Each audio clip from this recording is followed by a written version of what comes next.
Good evening, everybody. My name is Dusty Baker, and we are giving you our sports update this evening. Kendrick Haskins is out on assignment, and quite frankly, the assignment he's on, we are going to talk about right now.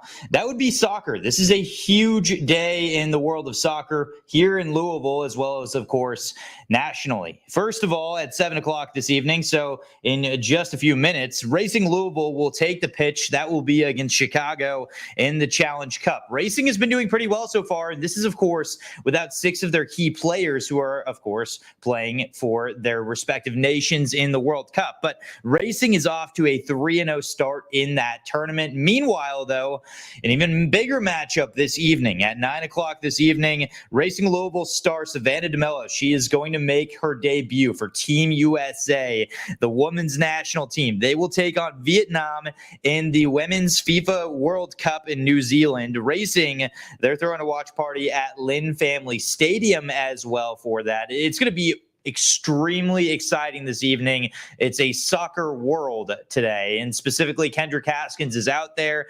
So check in with his report, of course, following that match. And of course, we're also going to be talking about soccer throughout this entire tournament, specifically how Savannah DeMello will be doing, as well as some of the other key racing stars. You'll see Wang Shuang in action with China, among others. It should be very interesting. Alex Chidiac, hopefully to get out on the field with Australia. Didn't really get a chance to do that, but Australia would go on to beat Ireland 1-0. So there's quite a few players to keep an eye on. Catlana is another one. It should be a fun ride over the next month or so in women's soccer. But speaking of Savannah DeMello, we caught up with her earlier about the opportunity to play in this for the matter, actually, to play for Team USA and playing in this World Cup. This is what she had to say about that opportunity of being in such elite company heading into this match. Anytime you get to represent your country, it's such an honor, and I think just being able to do it at the World Cup stage is something that you dream of since you're a little kid. So just a lot that goes into it, and I'm just trying to embrace it all and stick with me. Obviously, very exciting opportunity for her. So tune in tonight at 9 o'clock when Team USA faces off against Vietnam. Meanwhile, it's football season. Not just soccer football, but football on the gridiron. And we're starting to catch up here for the sports department with many of the high schools in the area as they prepare for this upcoming season.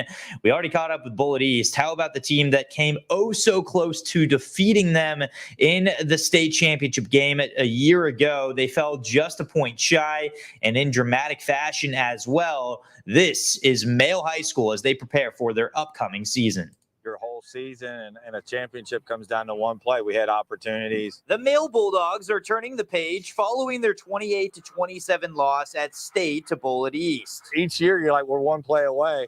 And so what can we do better? Well, what can we control? Let's just be more detailed and make sure we don't miss anything. I feel like through every year we lost in the state championship. That should just be motivation itself. Obviously unfortunate what happened last year, but I think if you look at it on the bright side, we've been there and we know what it takes to get back there. With practice back underway since July the 10th, the Bulldogs say they are focusing on details. This squad is just a little different. We have a lot more grit, a lot more younger people wanting to work their spot up to that varsity spot, and I feel like everybody's starting to just glue together a lot more. This year's just about executing the little things that we didn't do last year. And with new leaders stepping up. Now we're kind of seeing which guys are going to be our leaders this year, which is an important piece. Including the battery of quarterback Coulter Smith and his receiver Max Gainey. It's pretty easy knowing what both of us are going to do. We have that connection. There's always been a friendly rivalry between us. When we came to Male, we kind of hit it off, and last year we had a really good connection, so I'm just looking to build on that this year. With a goal this year to finish what they start. Making it far is cool, but winning it's another. All right, so here are some key points for Male High School. Of course, they fall 28-27 in the championship game. They've also had 4 appearances in that game.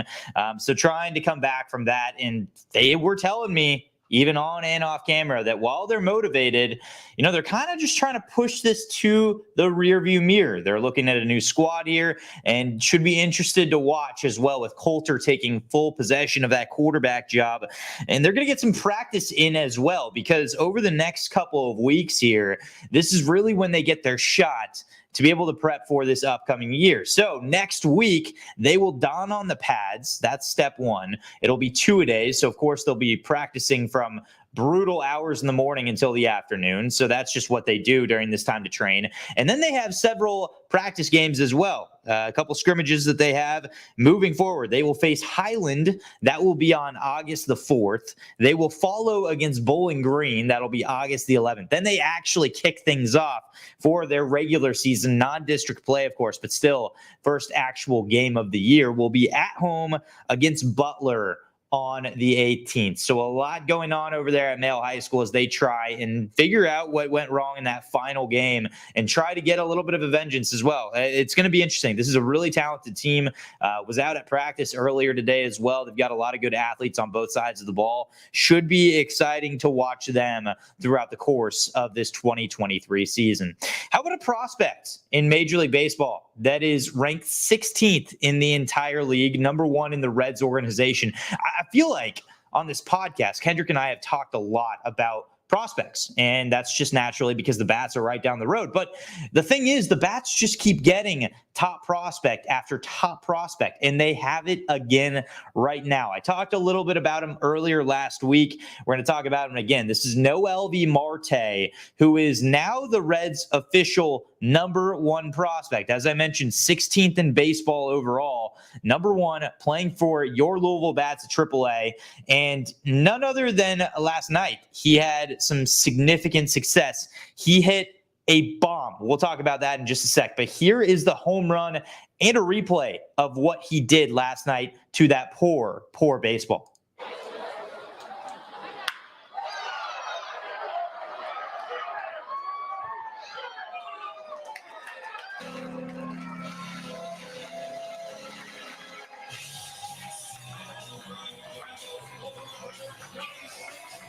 Now, as you notice, that ball absolutely hammered beyond belief. Take another look.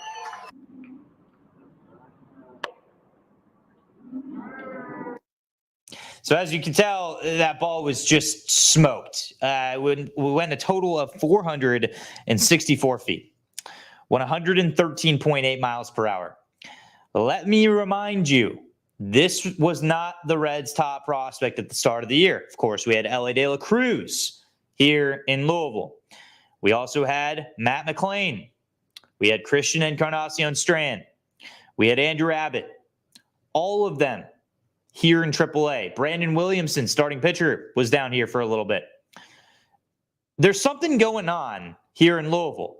The prospects, they continue to churn.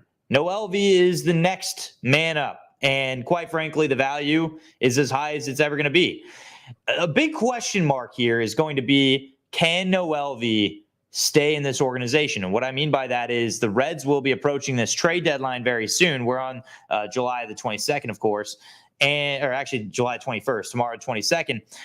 With the 21st being today, 10 days from now is the MLB trade deadline. So is Noel V staying put? They hope so. But if the Reds are trying to buy, who knows? Noel V is going to be a very popular name. Even then, though, I had the chance to catch up with Noel V earlier today, asking him what his thoughts were on that home run that he hit, his first career at AAA. Noel V, what were those emotions like when that ball came off the bat? Me sentí muy bien en realidad porque era algo que estaba esperando y para mí fue un buen orgullo poder conectar ese home run. It feels good because it was something he was waiting for, and he was proud of what he accomplished. If you're wondering if that's a brace on my leg, yes, it is. I still am recovering from ACL surgery. But Noel V, he is not. In fact, he is just mashing baseballs left and right, his first in AAA, as I mentioned. And we're going to expect a lot more from him. The 6-foot-tall, 210-pound third baseman. Man, he looks a lot like a Jose Ramirez-type player. Should be really exciting. But guess what? If you live in Louisville, Noel V. Marte is not far from you, and take advantage of the opportunity while you can. If you're sitting there and you're kicking yourself because you didn't get the chance to see Ellie De La Cruz play, Christian Encarnacion, any of the guys that I had mentioned, here's another one. The crop is insane, and try to enjoy them while we can. The Mariners traded Noel V. a year ago. Quite frankly, I believe it was a year ago as of yesterday, to acquire Noel V. The Reds had to part with Luis Castillo, their star starting pitcher. Now, of course, the Reds are searching for starting pitching. So should be intriguing to watch down the road what the Reds do at this deadline. But Noelvi Marte, I think Reds fans are hoping will be staying right here in Louisville. Well, that is your sports update for Friday, July the 21st. We'll continue to do this over the weekend as well. And make sure to stay tuned to our broadcast tonight as we give you the full update as well on Racing Louisville and everything that is soccer in this city of Louisville. Until then, though, hope you all have a great evening. This is Dusty Baker reporting live from the Wave News studio, and we'll talk to you guys soon. Take care. Have a great evening.